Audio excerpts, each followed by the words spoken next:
বিদ্যুৎ, জ্বালানি ও খনিজ সম্পদ, সড়ক পরিবহন ও সেতু এবং রেলপথ মন্ত্রণালয়ের উপদেষ্টা মোহাম্মদ ফাজুল কবির খান বলেছেন, দেশে দক্ষ প্রকৌশলী না থাকায় বাহির থেকে লোক এসে সড়ক রেলপথ বানিয়ে দিয়ে যায়, অথচ দেশের বুয়েট থেকে প্রতি বছর হাজার হাজার ইঞ্জিনিয়ার বের হয়। এটা অনেক লজ্জার বিষয়।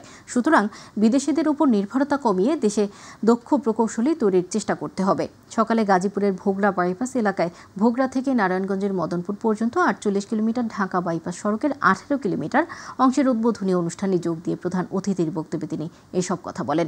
উপদেষ্টা বলেন, সেতু মন্ত্রণালয় একটি মাল্টি মডেল ট্রান্সপ্লান্ট প্ল্যান হাতে নিয়েছে, যেখানে সব পথকে সরকার একত্র করে দেখবে। সড়ক, রেল, নৌপথ যেখানে যেটি উপযুক্ত সেখানে সেটি গুরুত্ব দেওয়া হবে।